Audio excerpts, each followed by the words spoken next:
सुर्खी अखबार की में आपका बहुत स्वागत है। आपके साथ मैं दीपिका सिंह। चलिए करेंगे खबरों की शुरुआत। पीएम मोदी को नाइजीरिया का सर्वोच्च सम्मान मिला है। देखिए, दोनों देशों की दोस्ती को समर्पित है ये सम्मान, और इसी को देखकर आपको बता दें कि सभी अखबारों ने इस खबर को जगह दी है।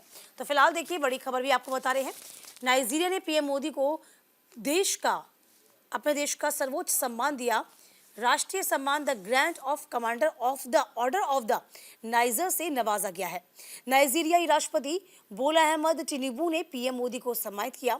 पीएम मोदी ने इस सम्मान को भारत और नाइजीरिया के रिश्तों को समर्पित किया। इस मौके पर आपको बता दें, पीएम मोदी ने कहा, मैं नाइजीरिया के राष्ट्रीय सम्मान के लिए नाइजीरिया सरकार और नाइजीरिया की जनता को दिल से अभिव्यक्ति करता हूं, यानी कि सम्मान करता हूं। ये सम्मान 140 करोड़ भारतीयों का है। भारत और नाइजीरिया की गहरी मित्रता को मैं समर्पित करता हूं। देखिए, तमाम बड़ी बातें कही गई हैं। इसी के साथ साथ देखिए और भी तमाम चीजें की गई हैं। Grand commander of the order of the niger पुरस्कार पाने वाले महारानी एलिजाबेथ के बाद दूसरे ये विदेशी, यूं कह सकते हैं, प्रधानमंत्री है। और देखिए, ये अपने आप में सर्वोच्च सम्मान भी कहा जाता है। इसी बीच आपको बता दें, पीएम नरेंद्र मोदी ने नाइजीरिया के राष्ट्रपति को अहमद टिनुबू ने देश के सर्वोच्च सम्मान में राष्ट्रीय पुरस्कार grand commander of the order से नवाजा है। ये पहले ब्रिटेन की महारानी एलिजाबेथ को 1959 में ये सम्मान मिला था, और इसको पाने वाले दूसरे प्रधानमंत्री हैं नरेंद्र मोदी। पीएम मोदी ने कहा, सम्मान से मैं अभिभूत हूं। 140 करोड़ भारतीयों और दो देशों की दोस्ती को समर्पित है ये सम्मान। मोदी को मिला है 17वां ये अंतर्राष्ट्रीय सम्मान। देखिए, इसको यानी कि इसको हम यदि मिक्स कर देते हैं या फिर इसको हम ऐड कर देते हैं, तो अब तक प्रधानमंत्री मोदी को 17वां ये अंतर्राष्ट्रीय सम्मान है, जो अपने आप में 10 साल में बड़ी उपलब्धि है। 17 वर्षों में किसी भारतीय को पीएम की पहली नाइजीरिया यात्रा भी इसे माना गया है। तो फिलहाल देखिए, तस्वीरें भी सामने हैं, जहां पर आपको बता दें कि किस तरीके से सर्वोच्च सम्मान ये मिला है, और सर्वोच्च सम्मान के मायने भी कई निकाले जा रहे हैं। तो इस बीच देखिए, सम्मान वाली जो पिक्चर है वो आप तक हम पहुंचाएं, तस्वीरें हम आप तक साझा कर रहे हैं। तस्वीरों के जरिए आप देखिए। अब इसके अलावा देखिए, तमाम और भी वैश्विक मुद्दों पर जिसमें प्रतिबद्धता बढ़े, उस पर भी विचार किया गया, बात की गई, जिसमें आतंकवाद है, समुद्री डकैती और कट्टरपंथ से मिलकर लड़ेंगे भारत और नाइजीरिया। तो फिलहाल देखिए, पीएम मोदी व राष्ट्रपति टिनुबू ने द्विपक्षीय बैठक में रणनीतिक सहयोग बढ़ाने की प्रतिबद्धता को जाहिर किया। इस बीच आपको ये भी बता दें कि 3 एमओयू पर हस्ताक्षर भी हुए। बातचीत के बाद सांस्कृतिक आदान प्रदान, सीमा शुल्क में सहयोग, सर्वेक्षण सहयोग पर 3 समझौतों ज्ञापनों एएमयू में हस्ताक्षर किए गए। पीएम मोदी 18 और 19 नवंबर को होने वाले G20 शिखर सम्मेलन में भी आपको बता दें सोमवार को ब्राजील पहुंचेंगे। तो साथ ही देखिए, आपको बता दें कि ये सम्मान कई मायनों में बेहद खास है। इधर प्रधानमंत्री मोदी ने कहा कि सम्मान अकेला मेरा सम्मान नहीं है, ये सम्मान 140 करोड़ जो भारतीय हैं, मैं उनको सम्मानित करता हूं। उनको ये कहीं ना कहीं कहता हूं कि ये उनको समर्पित है। तो फिलहाल देखिए, प्रधानमंत्री मोदी नाइजीरिया राष्ट्रपति बोला अहमद टिनुबू के बीच आतंकवाद, समुद्री डकैती, कट्टरपंथ जैसे चुनौतीपूर्ण मुद्दों के खिलाफ बातचीत हुई है। तस्वीर भी आपके सामने है।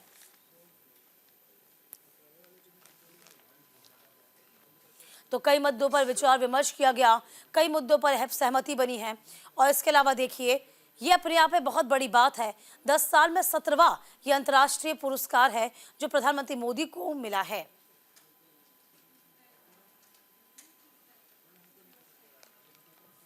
बढ़ेंगे आगे। मणिपुर में स्थिति गंभीर हो गई है। 4 और विधायकों के घर जला दिए गए हैं। राज्य सरकार ने केंद्र से कहा है अफवाह हटाएं। अमर उजाला ने इस खबर को भी जगह दी। मणिपुर में एक बार फिर से आपको बता दें, हिंसा जो है वो इस वक्त भयंकर हो चली है, और ये बड़ी बात है। जो घटना जिरीबाम में बराक नदी से 3 महिलाओं और 3 बच्चों सहित शव मिलने से राज्य में हड़कंप मच गया। राज्य सरकार ने आपको बता दें, इम्फाल के पूर्व और इम्फाल पश्चिमी और बिष्णुपुर जिलों में अनिश्चितकालीन कर्फ्यू लगा दिया। साथ ही नफरत फैलाने वाले भाषणों, वीडियो पर रोक लगाने के लिए इम्फाल पूर्व, इम्फाल पश्चिम, विष्णुपुर और थोबल, काकचिंग, कांगपोकपी और चुराचुंग में भी आपको बता दें इस तरह की स्थिति बनी हुई है। अब एक खबर समझिए, जो कि लगभग 1.5 साल से मणिपुर इस वक्त जल रहा है, और ये बड़ी बात है कि ये चुनौतियां न सिर्फ केंद्र सरकार के लिए हो गई हैं, बल्कि राज्य सरकार भी इसमें बैकफुट पर सीधे सीधे नजर आ रही है। चलिए थोड़ा सा और डीप आपको बता देते हैं गृहमंत्री अमित शाह ने आपको बता दें कि तमाम रैलियां छोड़ दी और वापस से दिल्ली लौट के आ गए हैं। हालात की समीक्षा की गई है। दूसरा मेन बिंदु जो जान लीजिए वो ये, एनपीपी ने अब अपना समर्थन वापस ले लिया है। देखिए आपको बता रहे हैं कि जो दिक्कतें हैं वो राज्य सरकार के लिए और भी बढ़ गई हैं। राज्य सरकार में बीजेपी की सरकार है मणिपुर में, और वहां की जो क्षेत्रीय पार्टी है एनपीपी ने अपना समर्थन वापस ले लिया है। तीसरा मुख्य पॉइंट वो ये कि उपद्रवियों ने सीएम बीरेन के पुश्तैनी घर पर हमले की कोशिश की है। तो उपद्रवी इस कदर भड़के हुए हैं कि वो किसी के घर को नहीं छोड़ रहे हैं। यहाँ चुनौतियां बढ़ गई हैं। अब आप देखिए, हिंसा आगजनी के आरोप में 23 की गिरफ्तारी की गई है। फिलहाल आपको बता दें मणिपुर में हालात बिगड़ते जा रहे हैं। भीड़ ने इम्फाल घाटी के विभिन्न जिलों में भाजपा के एक मंत्री समेत 3 विधायकों, कांग्रेस के एक विधायक की आवास में आग लगा दी। इसके अलावा प्रदर्शनकारियों ने सीएम एन बीरेन के पुश्तैनी मकान पर भी धावा बोलने की कोशिश की है। हिंसा भड़काने, आगजनी, तोड़फोड़ के आरोप में 23 लोगों को गिरफ्तार किया गया है। देखिए आपको बता दें कि साफ तौर पर स्थितियां अभी भी विकट हैं, चूंकि जो उपद्रवी हैं उनका ये कहना है कि अफस्पा जो पहले से ही लागू है उसे हटाया जाए। यानी कि राज्य सरकार ने 6 क्षेत्रों में सशस्त्र बल विशेष अधिकार अधिनियम यानी कि अफस्पा हटाने की मांग की। वहीं नेशनल पीपल्स पार्टी एनपीपी ने राज्य की भाजपा सरकार से समर्थन वापस लिया है। 60 सदस्यीय विधानसभा में एनपीपी के 7 सदस्य हैं। लेकिन अब आप समझिए कि ये जो स्थितियां हैं ये और भी ज्यादा चिंताजनक बन गई। चिंताजनक इसलिए कह रहे हैं कि मामला तो बहुत पुराना है, लेकिन 1.5 साल से जो स्थितियां बनी हुई हैं वो वाकई में बहुत ज्यादा विकट हो गई हैं। तो यहाँ पर भी इस खबर को और भी इलेबोरेट किया गया है। कुकी बोले हैं पोस्टमार्टम रिपोर्ट की समीक्षा के बाद ही अंतिम संस्कार किया जाएगा। 2 समुदाय की लड़ाई है, कुकी और मैतेई समुदाय की लड़ाई है। इस बीच आपको बता दें उपद्रवियों का अंतिम संस्कार नहीं होने दिया जाएगा। इससे तनाव बढ़ गया है। तो घाटी शांत पर तनावपूर्ण है। फिलहाल देखिए अब ये चुनौती जो है कहीं ना कहीं केंद्र सरकार के लिए, कहीं ना कहीं राज्य सरकार के लिए, चूंकि तनाव बढ़ता जा रहा है। इसके बीच आपको बता दें कि मासूम बच्चों की जो मौत हुई है, 8 महीने की बच्ची की मौत हुई है, उसमें आप समझिए कि गुस्से का जो आलम है वो क्या रहा होगा कि बच्चे तक को नहीं बख्शा गया है। तो ये चुनौती कहीं ना कहीं दोनों ही राज्यों के लिए यानी कि राज्य के लिए भी है, केंद्र सरकार के लिए भी। डबल इंजन की सरकार है। अब देखना ये होगा कि क्या मणिपुर की हिंसा अब रुक पाएगी या फिर कुछ और ही रूप अख्तियार करेगी। चलिए खबरों में आगे बढ़ जाएंगे। बीजेपी नेता और पूर्व सांसद नवनीत राणा पर हमला हुआ है। पुलिस ने 3 को इस बीच हिरासत में लिया है। देखिए तमाम अखबारों ने इस खबर को जगह दी है। नवनीत राणा पर हमला किया गया है। तस्वीर भी आपको बता दें सामने आई है। भाजपा नेता पूर्व सांसद नवनीत राणा पर हमला किया गया है। बड़ी बात इसलिए भी कही जा रही है क्योंकि अब इलेक्शन भी नजदीक है और नवनीत राणा के बारे में यदि हम बता दें तो फायर ब्रांड नेता कही जाती हैं और इसी को लेकर हमेशा अपनी बेबाक बयानबाजी से लेकर सभी के सामने आती हूँ। देखिए यही एक बड़ी वजह है कि नवनीत राणा पर इसी वजह से क्या हमला किया गया है, ये देखने वाली बात होगी। फिलहाल आपको बता रहे हैं चुनावी समर में कहीं ना कहीं नवनीत राणा पर हमला होना अपने आप में साफ तौर पे आपको बता दें कई सवाल खड़े करता है।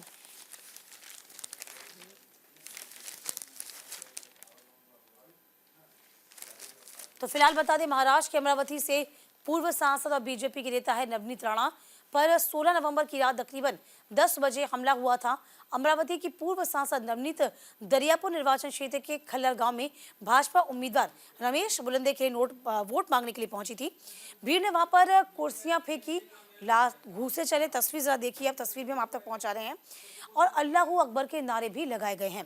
इस बीच रिपोर्ट के मुताबिक नवनीत ने कहा हम खल्लर में शांतिपूर्ण तरीके से प्रचार प्रसार कर रहे हैं और इस बीच मेरे ऊपर ये हमला किया गया है जो अपने आप में कई सवाल खड़े करता है। मेरे भाषण के दौरान कुछ लोगों ने शब्द मुझे कहे, अभद्र भाषा का इस्तेमाल मेरे लिए किया और हमले में पार्टी के कई लोग भी घायल हुए हैं। मुझ पर थूका गया जो एक सुरक्षा कर्मी की वर्दी पर गिरा। सुरक्षा कर्मियों ने मुझे बचाया। हमने इस बाबत शिकायत दर्ज कराई है और जल्द ही गिरफ्तारी करने का वादा भी पुलिस की ओर से किया गया है। अमरावती का पूरा हिंदू समुदाय यहाँ इकट्ठा होगा। देखिए नवनीत राणा के बारे में यही कहा जाता है कि हमेशा अपनी बेबाक बयानबाजी को लेकर सुर्खियों में रहती है और एक यूँ कह सकते हैं कि तमाम बातों को लेकर जनता के बीच में जाती है। लेकिन अब ये जो हमला किया गया है इसके क्या मायने हैं, इसकी हालांकि जांच आगे की जाएगी। चलिए खबरों में आगे बढ़ जाएंगे। दिल्ली के परिवहन मंत्री का इस्तीफा हुआ है, कहा आप वादे कभी नहीं निभा पाई। दैनिक भास्कर ने इस खबर को जगह दी है। और देखिए आपको बता दें कि न सिर्फ दिल्ली सरकार के परिवहन मंत्री ने पार्टी को छोड़ा, पद को छोड़ा, बल्कि इसके साथ साथ तमाम बड़ी बातें वो कहते नजर आए हैं। तो दिल्ली सरकार की परिवहन मंत्री कैलाश गहलोत ने पार्टी और पद से इस्तीफा दिया। कैलाश गहलोत ने रविवार सुबह आपके राष्ट्रीय संयोजक अरविंद केजरीवाल को पत्र लिखकर इस्तीफे का ऐलान किया।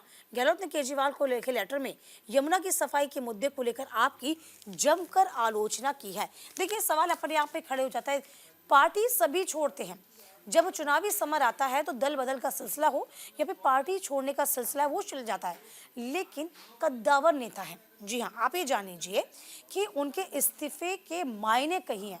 कैलाश गहलोत ने न सिर्फ अपना पद छोड़ा बल्कि एक पूरा लेटर चस्पा करके गए हैं जिसमें उन्होंने तमाम तरह के बड़े आरोप लगाए। ये तक कह दिया कि आम आदमी पार्टी केंद्र सरकार से हमेशा उलझी रहती है, इसलिए कोई काम नहीं करती। यमुना का मुद्दा उठाया, यमुना को आपने कहा था कि कहीं ना कहीं साफ किया जाएगा, लेकिन वो वादा आपने पूरा नहीं किया। शीश महल का मुद्दा जो हमेशा बीजेपी खड़ी करती है, अपनी ही पार्टी के एक वरिष्ठ मंत्री ने सवाल खड़ा किया कि मैं शर्मसार हूँ। चलिए और क्या कुछ कहा जरा ये भी आपको तफसील से बता देते हैं। गहलोत के विभाग आतिशी के पास आ गए हैं। देखिए आपको बता दें, दिल्ली के परिवहन मंत्री कैलाश गहलोत ने इस्तीफा दिया। 2017 से दिल्ली सरकार में कैबिनेट मंत्री थे। गहलोत ने आपके राष्ट्रीय संयोजक अरविंद केजरीवाल को पत्र लिखा और इस्तीफे की घोषणा की। केजरीवाल को लिखे पत्र में यमुना की सफाई को लेकर उन्होंने कहा और पार्टी की आलोचना की। कहा आम आदमी ने केंद्र सरकार से लड़ाई में बहुत वक्त बर्बाद कर दिया, काम नहीं किया। इसके अलावा जनता से किए गए वादे भी पूरे नहीं किए, वादा खिलाफी की गई। जनता की गाढ़ी कमाई में करोड़ों रुपए का शीश महल बनाकर खड़ा कर दिया, बड़ा पैसा इस पर खर्च किया गया। तो फिलहाल देखिए जेल से छूटने के बाद अब देखिए पार्टी क्या, अब ये जो जानकार कह रहे हैं क्या ये एक दिन में लिया गया फैसला है या फिर आपको बता दें इस फैसले के कई मायने हैं। क्या ये पटकथा पहले से ही लिखी जा रही थी, इस पर विचार किया जा रहा है। क्योंकि ये कहा जा रहा है, आपको याद होगा 15 अगस्त के दिन जब झंडा फहराने की जिक्र किया गया था कि झंडा कौन फहराएगा बताओ सीएम, तो यहाँ पर अरविंद केजरीवाल उस वक्त जेल में थे। अरविंद केजरीवाल ने आतिशी का नाम सजेस्ट किया था, एलजी ने कहीं ना कहीं कैलाश गहलोत का नाम सजेस्ट किया था, कैलाश गहलोत ने ही झंडा फहराया था। तभी से माना जा रहा था कि दिक्कतें क्या शायद तब से पैदा हो गई हैं, ऐसे कहीं ना कहीं कयास लगना शुरू हो चुके थे। तो फिलहाल आपको पता है शराब घोटाले में गहलोत का भी नाम आया था।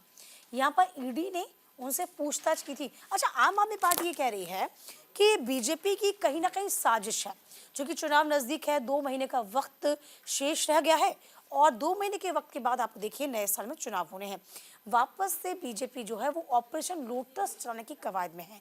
हमारे तमाम जो बड़े नेता हैं उन पर शिकंजा कसा हुआ है, लेकिन आम आदमी पार्टी को थोड़ा अपने भीतर भी झांकना चाहिए, क्योंकि एक साल में ये तीसरे बड़े चेहरा है जिसने पार्टी का दामन छोड़ दिया है। और जब से आम आदमी पार्टी बनी है तब से जो फहरिस्त है वो काफ़ी लंबी हो गई है। तो पहले अपने भीतर झांकने की कोशिश कहीं ना कहीं आम आदमी पार्टी को करना चाहिए। लेकिन सवाल ये होता है कि अपने ही बड़े मंत्री जब आप पे सवालिया निशान खड़ा करें और आपको एक पूरा का पूरा लेटर सौंप के जा रहे हैं तो आपकी कार्यशैली पर सवाल खड़ा होना लाजमी भी है। चलिए आगे बढ़ जाएंगे खबरों में। बीजेपी के पूर्व विधायक हैं अनिल आप में शामिल हो गए। अमर उजाला ने इस खबर को जगह दी। दिल्ली में बीजेपी के पूर्व विधायक अनिल झा ने आम आदमी पार्टी को ज्वाइन किया। आप संयोजक अरविंद केजरीवाल ने उन्हें पार्टी की सदस्यता ग्रहण कराई। आप ज्वाइन करने के बाद अनिल झा ने कहा कि उन्होंने स्वास्थ्य और शिक्षा के मॉडल की तारीफ की। अनिल झा किरोड़ी लाल से बीजेपी की 2 बार से विधायक रहे किरोड़ी से, जहां अनिल झा ने इस मौके पर कहा हमारा सौभाग्य है आम आदमी पार्टी के संयोजक अरविंद केजरीवाल ने मुझे आज सम्मान दिया है। तो फिलहाल देखिए आपको बता दें कि तमाम अखबारों ने इस खबर को जगह दी है और इसी के साथ साथ अनिल झा भी पार्टी में आए हैं, लेकिन अनिल झा ने किसी तरह के जो बड़े आरोप हैं वो बीजेपी पे नहीं लगाए हैं। तो सवाल यही खड़ा होता है कि जाते सभी हैं लेकिन जाने का तरीका क्या होता है, सवाल उस पर खड़ा होता है। तो देखिए एक तरफ परिवहन मंत्री का इस्तीफा हुआ, एक तरफ अनिल झा पार्टी को छोड़कर गए। यहाँ पर किस तरीके से उनका स्वागत किया गया। विधानसभा चुनाव में किसी रिश्तेदार, जान पहचान वाले का या दोस्त को टिकट नहीं दूंगा, ये केजरीवाल ने कहा था। और केजरीवाल को रविवार को विधानसभा चुनाव के मद्देनजर चांदनी चौक और नई दिल्ली के सभी मंडल प्रभारियों के साथ संवाद किया। इस दौरान उन्होंने कहा कि दिल्ली के सभी 70 सीटों पर केजरीवाल चुनाव लड़ रहे हैं, सभी को मेरा चेहरा दिखता देखना होगा। तो फिलहाल देखिए, भाजपा छोड़ आपके हुए हैं अनिल झा। भाजपा से आपको बता दें, 2 बार के विधायक रहे हैं अनिल झा, आपका दामन थामा है। केजरीवाल ने पार्टी में शामिल करवाया है। इसके अलावा केजरीवाल ने कहा अनिल झा दिल्ली में रह रहे पूर्वांचल समाज के सबसे बड़े नेताओं के में से एक है। उन्होंने पूर्वांचल समाज के लिए बहुत काम किया, मैं उनको तहे दिल से उनका स्वागत करता हूं। केजरीवाल ने सवाल किया, सुन माइक हटा दे। अब आपको बता दें कि फिलहाल हम वही कह रहे हैं, जाना आना सभी पार्टी में लगा रहता है, लेकिन अनिल झा आए। अनिल झा ने हालांकि केजरीवाल की तारीफ की, उनके काम की तारीफ की और उसके बूते पर उन्होंने कहा कि मैं पार्टी में शामिल हो रहा हूं। हालांकि 2 बार से बीजेपी के विधायक रहे हैं, लेकिन हम वही सवाल वापस दोहरा रहे हैं कि कैलाश गहलोत ने न सिर्फ पद को छोड़ा, पार्टी छोड़ी, बल्कि बड़ा आरोप भी लगाकर पार्टी छोड़ गए। यहाँ पर आपको बता दें, ये कहीं ना कहीं बड़ी बात है। अब इसमें कहीं ना कहीं खुद जो आम आदमी पार्टी है उसको सोचना होगा कि आगे हम करें तो क्या करें। तो फिलहाल देखिए, आपको बता दें कि तमाम बातें जो हैं अपने आप में बड़ी होती जा रही हैं, इसलिए बड़ी होती जा रही हैं क्योंकि इसके बाद आ रहे हैं चुनाव और ठीक 2 साल का वक्त है। और साफ तौर पे आपको बता दें, माफ़ कीजिए, 2 महीने का वक्त है। 2 महीने के बाद भी इलेक्शन आएंगे और ये साफ तौर पर अरविंद केजरीवाल इस बीच आपको बता दें तमाम बड़ी बातें कह रहे थे, वो बातें भी आपको बता देते हैं। चांदनी चौक और नई दिल्ली के सभी मंडल प्रभारियों के साथ संवाद किया। उन्होंने कहा कि दिल्ली की सभी 70 सीटों पर केजरीवाल चुनाव लड़ रहे हैं, सभी को मेरे चेहरे की तरफ देखना है और वे सभी को मैं गारंटी दे सकता हूँ, चूँकि पूर्वांचल का चेहरा कहे जाते हैं। और ये बड़ी बात है, क्या इस पर पार्टी साख लगा रही है, दाव लगाकर बैठी हुई है, ये देखने वाली बात होगी। तो दिल्ली सरकार, आपको बता दें कि साफ तौर पर ये जो काम है उसी को लेकर तमाम सवाल खड़े किए गए हैं। चलिए आगे बढ़ जाएंगे खबरों में। चुनाव में रिश्तेदार दोस्त को नहीं दूंगा टिकट, ये केजरीवाल एक बार फिर से दोहराते नजर आए हैं। तो आप प्रमुख और दिल्ली के पूर्व मुख्यमंत्री अरविंद केजरीवाल ने कहा कि दिल्ली विधानसभा चुनाव में किसी रिश्तेदार या जान पहचान वाले को टिकट नहीं दूंगा। तो फिलहाल देखिए, बड़ी बात कहते नजर आए हैं अरविंद केजरीवाल। चांदनी चौक में दिल्ली मंडल प्रभारियों का साथ संवाद किया, कहा कि इस दौरान 70 की 70 सीटों पर चुनाव लड़ेंगे, लेकिन मैं किसी को इस तरीके से टिकट नहीं बांटूंगा जो भाई भतीजावाद को बढ़ावा देते हैं, इसका पूरा ख्याल रखा जाएगा। ये तमाम बड़ी बातें कहते नजर आए हैं। फिलहाल 70 सीटों पर केजरीवाल चुनाव लड़ रहे हैं, सभी को मेरी तरफ देखना है, वे सभी को गारंटी दे सकता हूं, भाई भतीजावाद नहीं होगा। वे काम देखेंगे जितना उनके जीतने के चांस हैं, ये भी देखूंगा कि जनता उनके बारे में क्या कह रही है। ये सारी चीज़ें देखने के बाद पार्टी में जो भी निर्णय लेगा मैं उसको बढ़ावा दूंगा, यानी कि काम के आधार पर आपको टिकट दिया जाएगा, ना कि भाई भतीजे के आधार पर आपको टिकट बांटा जाएगा, ऐसा आम आदमी पार्टी के संयोजक अरविंद केजरीवाल का कहना है। तो फिलहाल देखिए, यदि आप में क्वालिटी होगी, आप में सक्षमता होगी, तभी आप टिकट दिया, आपके टिकट के भागी होंगे, अन्यथा आप टिकट के भागी नहीं होंगे। ये साफ तौर पर आपको बता दें अरविंद केजरीवाल कहते नजर आए हैं। हालांकि अरविंद केजरीवाल तमाम बड़ी बातें कहते तो हैं, लेकिन सवाल ये उठता है कि एक समय के बाद भाई भतीजावाद भी हर जगह चलना शुरू हो जाता है। कहने और करने में कितना फ़र्क होगा, ये देखने वाली बात होगी। हालांकि चुनाव बहुत नज़दीक है और टिकटों को लेकर ही रूठने और मनाने का सिलसिला चल जाता है। देखना ये होगा उनका ये फैसला कितना कारगर साबित होता है। चलिए फिलहाल वक्त छोटे से ब्रेक का हुआ है, कहीं मत जाइएगा, हम फौरन लौटेंगे। स्वागत है आपका। ब्रेक के बाद बढ़ते हैं खबरों में आगे। मुख्य सचिव ने अधिकारियों को निर्देश दिए हैं, कैबिनेट फैसले लागू करने से पहले एलजी की राय बेहद जरूरी है। तो देखिए, आपको बता दें, दिल्ली सरकार के मुख्य सचिव धर्मेंद्र कुमार ने सभी अधिकारियों को निर्देश दिया कि वे कैबिनेट के फैसले लागू करने से पहले उपराज्यपाल की राय अवश्य लें। ये कदम प्रशासनिक पारदर्शिता, नियमों के पालन को सुनिश्चित करने के लिए उठाया गया है। मुख्य सचिव ने पत्र में स्पष्ट किया कि कैबिनेट प्रस्तावों की तैयारी, परामर्श, क्रियान्वयन के दौरान दिल्ली सरकार के कार्यविधि के नियमों का पालन करना बहुत ज्यादा जरूरी है।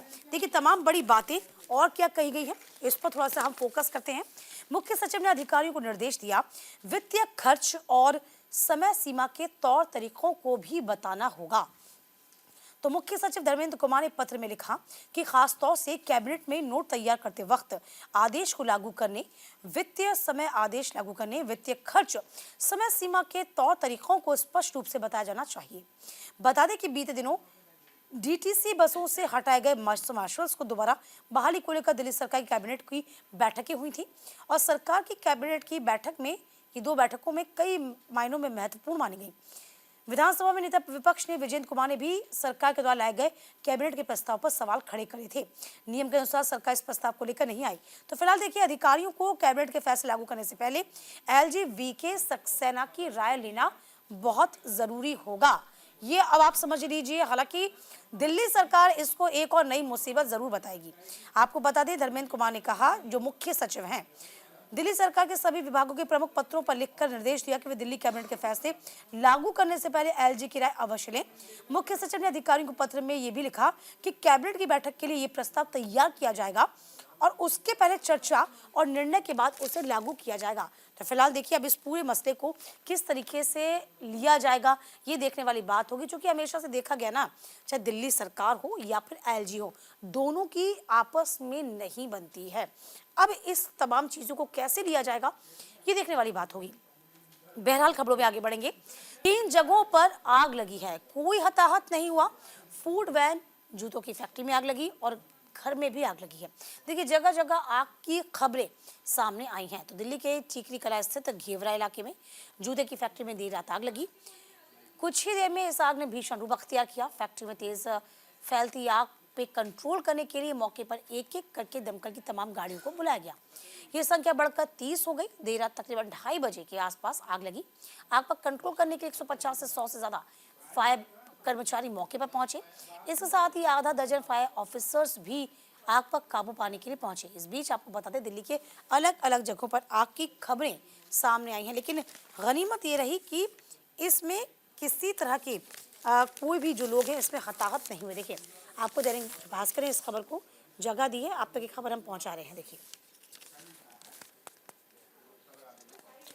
इस खबर को इस जगह तरजीह दी है।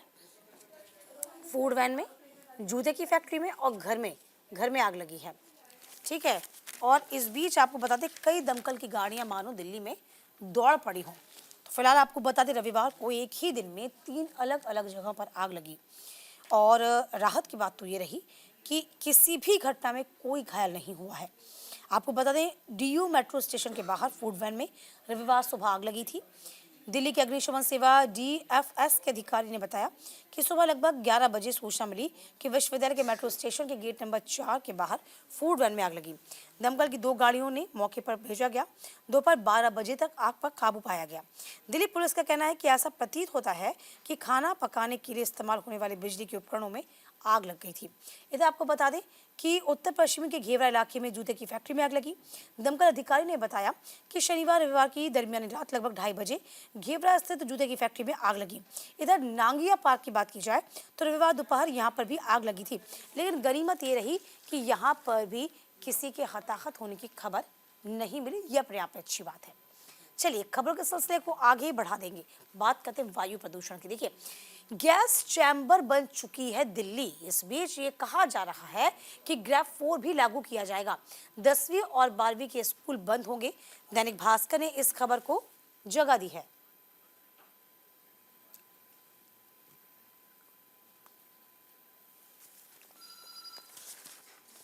तो फिलहाल देखिए, आपको बता रहे हैं, राजधानी में वायु प्रदूषण खतरनाक स्तर पर पहुंच गया है। ऐसे में ग्रेडेड रिस्पांस एक्शन प्लान यानी कि ग्रैप का 4था चरण आज लागू होगा। वायु प्रदूषण की खराब होती गुणवत्ता को देखते हुए प्रबंधन आयोग ने फैसला लिया। ऐसे में भारी वाहनों के आवागमन की पाबंदियां हैं। हालांकि जरूरी सामान वाले ट्रकों को प्रवेश की अनुमति मिलेगी। दूसरी ओर सरकारी और निजी ऑफिस में 50% कर्मचारियों के लिए घर से काम करने के निर्देश जारी किए गए। साथ ही दिल्ली और एनसीआर राज्यों में आपको बता दें कि 1 से लेकर जो 12वीं 6ठी तक की जो कक्षा है यानी कि 10वीं तक की जो कक्षा है उसको घर से ही संचालित किया जाएगा, यानी कि ऑनलाइन क्लासेस शुरू होंगी। तो फिलहाल देखिए आपको इस खबर को बहुत डिटेल में बताते हैं। तस्वीर पर फिर से आपको दिखाते हैं। देखिए, अब तस्वीर देखेंगे तो बहुत कुछ चीज़ें आप समझ पाएंगे। देखिए, मेट्रो की तस्वीर है ये। अब आप ये समझ नहीं पाएंगे कि मेट्रो है या कुछ और है, क्योंकि यहाँ पर धुंध इतनी ज़्यादा है, आपको लगेगा कोहरा है। ये कोहरा नहीं है, ये बल्कि स्मॉग है।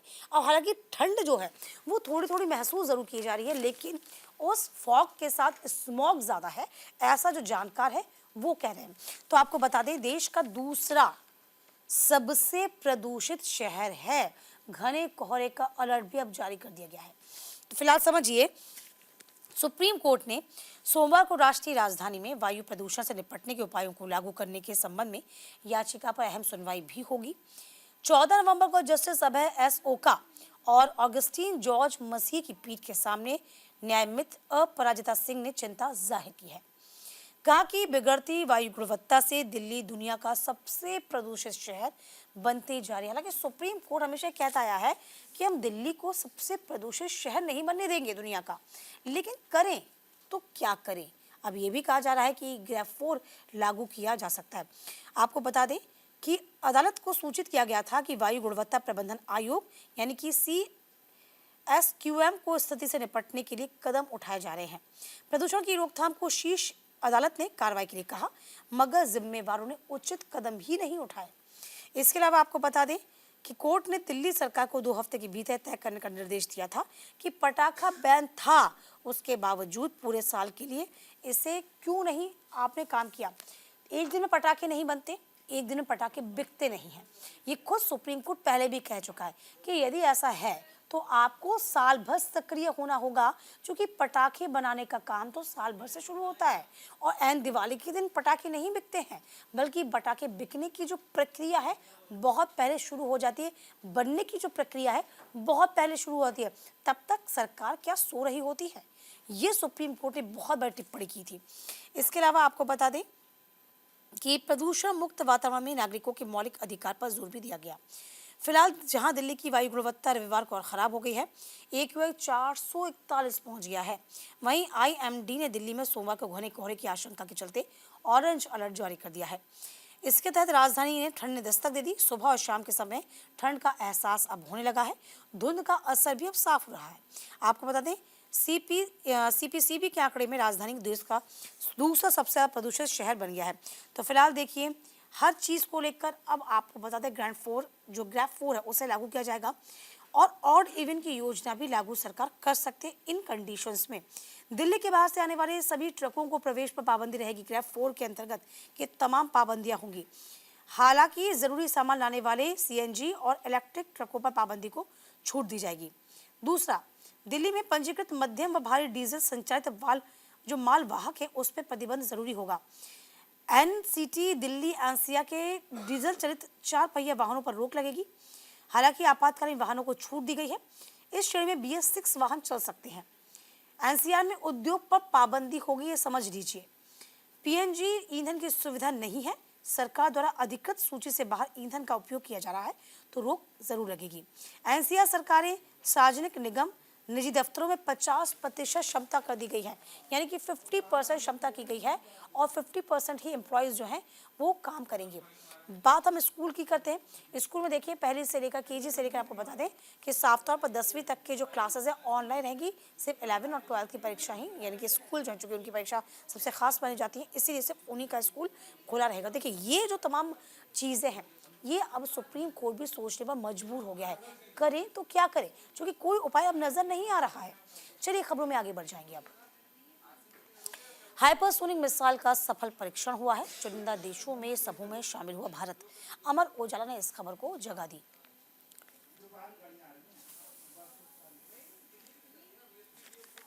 तो फिलहाल देखिए, ये बड़ी खबर है, बड़ी जानकारी है। डिफेंस रिसर्च डेवलपमेंट ऑर्गेनाइजेशन ने लंबी दूरी की हाइपरसोनिक मिसाइल की सफल टेस्टिंग की है। इसका वीडियो जारी करते हुए DRDO ने बताया कि उड़ीसा के तट के पास APJ अब्दुल कलाम आजाद से मिसाइल को ग्लाइडेड व्हीकल से लॉन्च किया जाए। मिसाइल की फ्लाइट ट्रेजरी की ट्रैकिंग के बाद टेस्टिंग सफल मानी गई। इधर रक्षा मंत्री राजनाथ सिंह ने एक्स पर पोस्ट किया, इस मिसाइल की सफल टेस्टिंग में भारत उन चुनिंदा देशों के ग्रुप में शामिल हो गया है जिसके पास ऐसी सैन्य ताकत है। ये बड़ी उपलब्धि है। तो वाकई में भारत एक अपने आप में नया इतिहास रच रहा है और ये किसी से छिपा नहीं है। तो हाइपरसोनिक मिसाइल का सफल परीक्षण किया गया है। हर अखबार ने इस खबर को जगह दी है और ये वाकई में अपने आप में बहुत बड़ी बात है। और हाइपरसोनिक मिसाइल देखिए, आपको बता दें कि अमर दैनिक भास्कर में भी इस खबर को जगह दी और इसके अलावा इस खबर को थोड़ा बड़ा छापा है अमर उजाला ने, वो खबर भी आप तक हम पहुंचा देते हैं। देखिए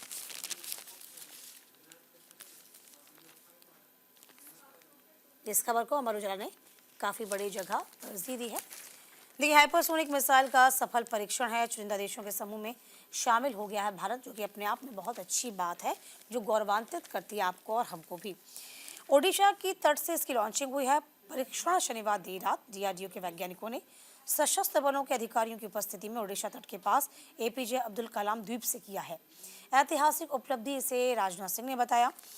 ये ऐतिहासिक उपलब्धि है, इससे भारत के चुनिंदा देशों में समूह में शामिल हो गया। इनके पास हाइपरसोनिक जैसी महत्वपूर्ण और उन्नत सैन्य तकनीक है। तो आपको बता दें, भारत ने लंबी दूरी की पहली हाइपरसोनिक मिसाइल का परीक्षण करके बड़ी सैन्य उपलब्धि हासिल करी है। ये हाइपरसोनिक मिसाइल ध्वनि की रफ्तार से 5 गुना ज्यादा तेजी से उड़ान भर सकने की क्षमता रखती है। रक्षा अनुसंधान और विकास संगठन डीआरडीओ की ओर से विकसित इस मिसाइल के सफल परीक्षण के साथ ही भारत, रूस और चीन जैसे देशों के समूह में शामिल हो गया है। ऐसे वक्त में जब भी चीन की बढ़ती सैन्य शक्ति की पृष्ठभूमि में भारत अपनी लड़ाकू क्षमता बढ़ाने पर ध्यान केंद्रित कर रहा है, जो अपने आप में बहुत अच्छी बात है। यही नहीं, भारत का ड्रोन, कृत्रिम बुद्धिमत्ता से लैस अगली पीढ़ी के हथियार और प्रणालियां भी विकसित हो रही हैं। तो फिलहाल देखिए, ये सबके लिए गौरवान्वित करने वाला पल भी है, जो कि हम उन विकसित देशों की श्रेणी में शामिल हो रहे हैं। चलिए खबरों में आगे बढ़ जाएंगे। शीतकाल के लिए बद्रीनाथ कपाट बंद हो चुके हैं। श्रद्धालुओं के जय बद्रीनाथ विशाल के उद्घोष के साथ रात्रि 9 बजे 7 मिनट पर शीतकालीन के लिए बद्रीनाथ मंदिर के कपाट बंद कर दिए गए। गंगोत्री, यमुनोत्री और केदारनाथ धाम के कपाट पहले ही बंद किए जा चुके हैं। अब बद्रीनाथ धाम के कपाट बंद होने के साथ ही इस वर्ष 4 धाम की यात्रा संपन्न हो गई है।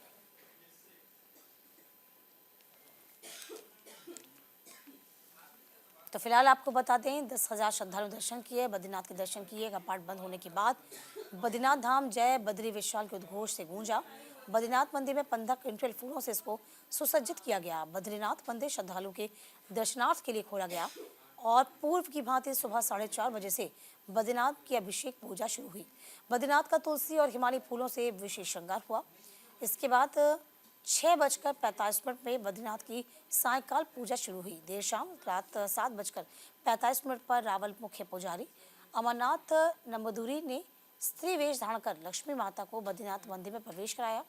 बद्रीशीष पंचायत बद्रीनाथ गर्भाशय में सभी देवताओं की पूजा अर्चना व आरती के बाद उद्धव जी व कुबेर जी की प्रतिमा को गर्भगृह लाया गया है। तो फिलहाल देखिए, आपको बता दें, बद्री विशाल के जो कपाट हैं, तस्वीरें भी सामने हैं। ये कपाट अब बंद हो गए हैं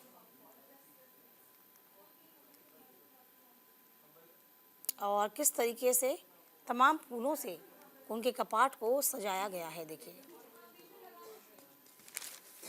तो शीतकालीन, आपको बता दें, शीतकाल के चलते ये जो कपाट हैं ये बंद हो गए हैं। तो श्रद्धालुओं ने बद्री विशाल की उद्घोष के साथ बद्रीनाथ मंदिर के कपाट रविवार रात्रि 9:07 के लिए बंद हो गए हैं और तुलसी हिमालयन फूलों से उनका विशेष श्रृंगार किया। देखिए, आपको बता दें, अब जब तक शीत ऋतु रहेगी, यानी कि ठंड रहेगी, तब तक बद्री विशाल अपने धाम में वास करेंगे और आराम करेंगे, ऐसी मान्यता है। चलिए खबरों के सिलसिले को आगे बढ़ाते हैं। हरियाणा के खिलाड़ियों ने बढ़ाया है तिरंगे का मान। नायब सैनी ने बात कही है और इस खबर को दैनिक भास्कर ने तरजीह दी है। तो फिलहाल देखिए, हरियाणा के मुख्यमंत्री नायब सैनी ने अमेरिका के क्लोरोडा शहर में आयोजित बूथ वर्ल्ड बॉक्सिंग चैंपियनशिप में अंडर 19 श्रेणी में गोल्ड मेडल प्राप्त करने वाले विजेता हेमंत सांगवान को साल 2028 के ओलंपिक के लिए शुभकामनाएं प्रेषित की हैं। तो फिलहाल देखिए, इस खबर को जगह जगह तरजीह दी गई है और इसको हम जानने की कोशिश भी करेंगे कि ये कितना खास हो जाता है। और आपको बता दें कि इस खबर को लेकर कई मायने निकाले जा रहे हैं, क्योंकि यहाँ पर यदि हम बात करते हैं, हरियाणा का जिक्र कर देते हैं, तो कहीं ना कहीं हमेशा से हरियाणा की तारीफ करते आए हैं, क्योंकि खिलाड़ियों का जो मान सम्मान बढ़ाया जाता है, देश में सबसे ज़्यादा खिलाड़ी जो निकलते हैं वो यहीं से ही आते हैं। और इसी को लेकर साफ तौर पे आपको बता दें किस तरीके से जो खिलाड़ियों का सम्मान नायब सैनी ने बढ़ाया है, ये तस्वीरों के जरिए आप देखिए।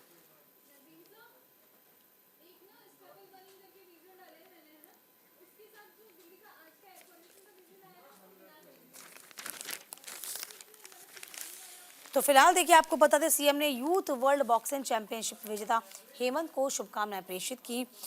हरियाणा के मुख्यमंत्री नायब सैनी ने अमेरिका के क्लोरोडो शहर में youth boxing world boxing championship में अंडर 19 श्रेणी में गोल्ड मेडल प्राप्त करने वाले हेमंत सांगवान को वर्ष बधाई देते हुए उज्जवल भविष्य की कामना की। गुरुवार को सिविल लाइन्स स्थित PWD रेस्ट हाउस में संपन्न हुई इस मुलाकात में हेमंत सोरेन के कोच हितेश देशवाल भी मौजूद थे। मुख्यमंत्री ने कहा कि हरियाणा में खिलाड़ियों ने हमेशा देश को गौरवान्वित किया है, तिरंगे का मान ऊंचा करा है और देश का मस्तक ऊंचा किया। कहा कि वे पूर्ण रूप से आश्वस्त हैं, आगामी ओलंपिक खेलों में भी हरियाणा के खिलाड़ी और अधिक मेडल लेकर आएंगे और आपको पता नहीं देश का नाम रोशन करेंगे। तो देखिए, हरियाणा से कहा जाता है कि तमाम खिलाड़ी बनते हैं और देश का नाम रोशन करते हैं, और ये एक बार फिर से सामने आया। इस बीच खुद सीएम ने खिलाड़ियों का सम्मान किया और कहा कि आपका अनुसरण तमाम जो युवा हैं वो देश के करते हैं और आप पे हमें हमेशा से गर्व होता आया है। चलिए, फिलहाल वक्त एक छोटे से ब्रेक का है, कहीं मत जाइएगा, हम फौरन लौटेंगे।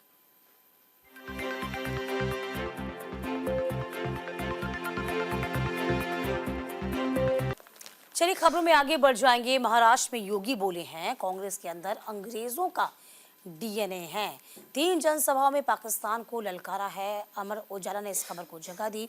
उत्तर प्रदेश के मुख्यमंत्री योगी आदित्यनाथ महाराष्ट्र में चौथे दिन चुनावी प्रचार में उतरे। उन्होंने कांग्रेस के नेताओं, नीतियों, सहयोगियों पर खूब हमला किया। सीएम ने कहा कि कांग्रेस के अंदर अंग्रेजों का डीएनए है, इसका इतिहास भारत के साथ धोखा है। कांग्रेस की कायरता, सत्ता लुलुपता थी। भारत को 2 टुकड़ों में बांटा गया, लाखों हिंदू काटे गए। 1947 में कांग्रेस नेतृत्व चाहता तो भारत का विभाजन नहीं होता और न ही पाकिस्तान ही बन पाता।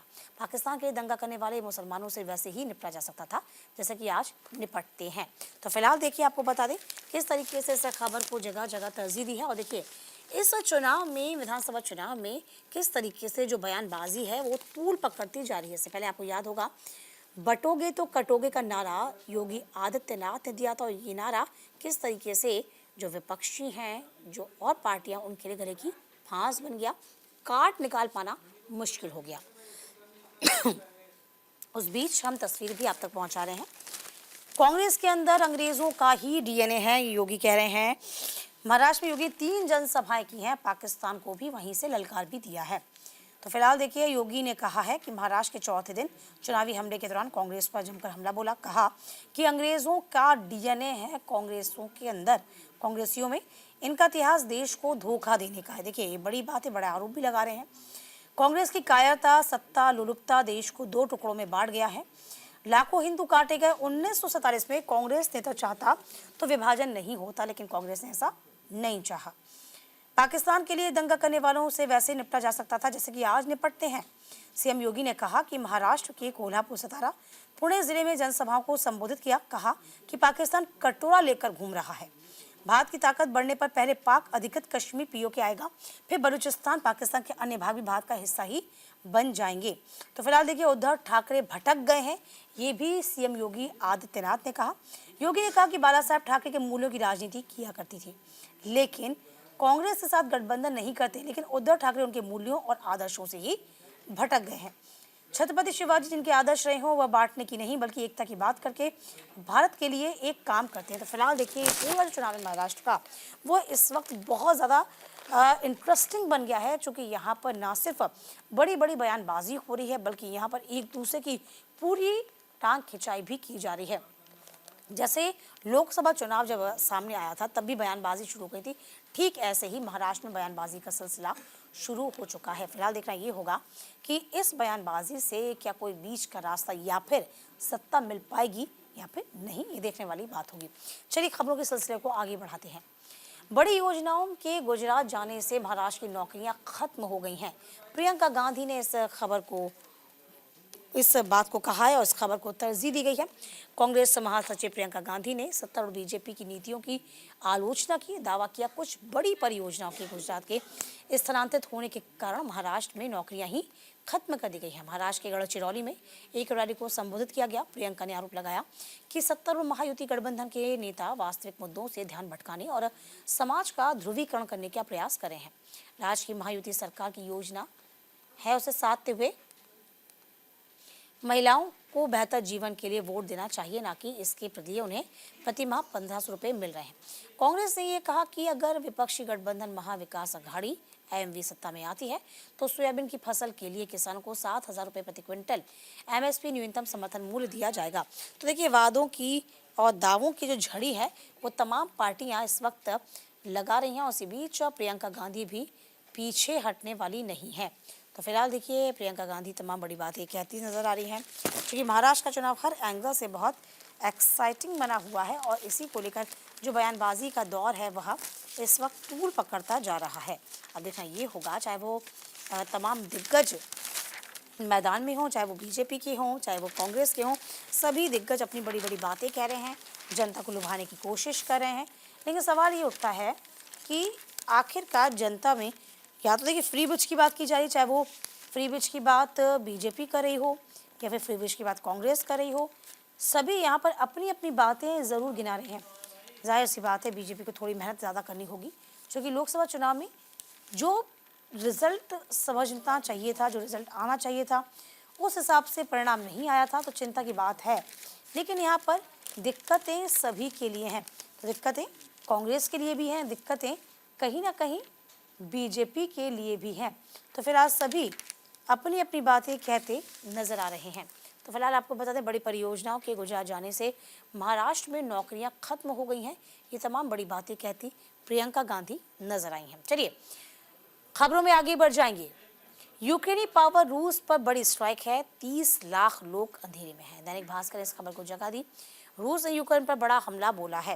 देखिए, आपको बता दें, ये बड़ी खबर है, बड़ी जानकारी भी, जो कि किस तरीके से एक दूसरे के प्रति हमलावर हो रहे हैं और ये जो युद्ध है वो ख़त्म होने का नाम नहीं ले रहा है।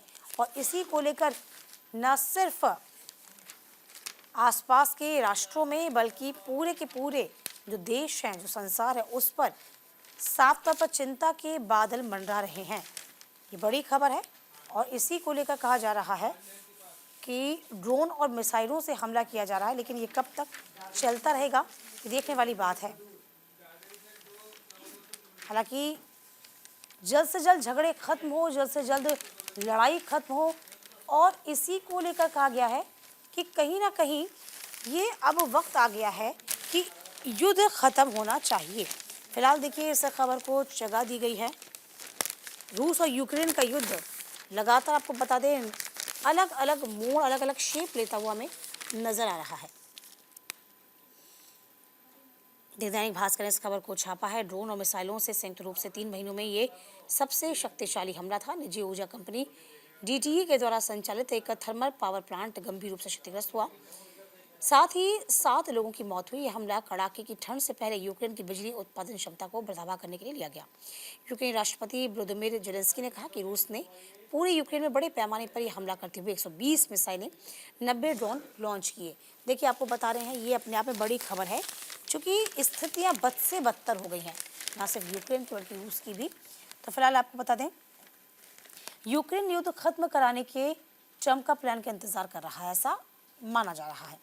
यूक्रेन का आधा बिजली इंफ्रा तबाह हो चुका है। और देखिए, रूस यूक्रेन, यदि हम जंग का जिक्र करते हैं तो ज़्यादा नुकसान सिर्फ और सिर्फ ये देखा जाए तो यूक्रेन को ही हुआ है। आपको बता दें, रूस ने सर्दियों के मद्देनजर बिजली सप्लाई बाधित करने के मकसद से यूक्रेन के ऊर्जा ग्रिड को ही निशाना बना दिया। राष्ट्रपति व्लादिमीर जेलेंस्की ने कहा कि रूस से यूक्रेन की बिजली इंफ्रास्ट्रक्चर का आधा हिस्सा नष्ट हो गया है। कीव ने अपने पश्चिमी सहयोगियों से अपनी ऊर्जा ग्रिड के पुनः निर्माण में मदद की गुहार लगाई है।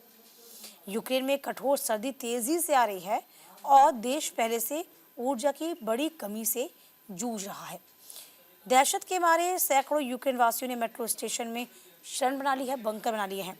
पड़ोसी देश अलर्ट हो गए हैं, चाहे वो पोलैंड हो, नाटो ने सुरक्षा के लिए फाइटर जेट भी भेजे हैं। तो पोलैंड और नाटो सहयोगियों ने रविवार की तरह के सीमावर्ती क्षेत्रों में हवाई क्षेत्र की सुरक्षा के लिए जेट विमानों को रवाना किया। पोलैंड एयरफोर्स के सैन्य कमान ने कहा कि विमान लगभग 3 घंटे के बाद अपने ठिकानों पर लौट आए। यूक्रेन राष्ट्रपति जेलेंस्की ने कहा कि यूरोप से दान में मिले F-16 लड़ाकू विमानों को देश में रक्षा के हिस्से के रूप में भेजा गया है। तो देखिए, आपको बता दें कि ग्रिड को खत्म कर दिया गया है। अब दिक्कत जाहिर सी बात है, दुश्मन का लक्ष्य पूरे यूक्रेन में ऊर्जा बुनियादी ढांचा था। ये कहने वाली बात है, हथियारों के मलबों से नुकसान पहुंचा है। हालांकि हम हमेशा यही कह रहे हैं, युद्ध किसी के लिए फेवरेबल नहीं होता, और यही बड़ी बात है कि जो इंडिया है, जो हिंदुस्तान है, इसमें पहले भी कह चुका है, हम तटस्थ हैं और हम ये चाहते हैं कि जल्द से जल्द जो युद्ध है वो खत्म हो जाए। चलिए, इसी के साथ सुर्खी अखबार की मैं आज के लिए बस इतना ही। हम फिर हाजिर होंगे तमाम खास खबरों के साथ। हमें दीजिए इजाजत। नमस्कार।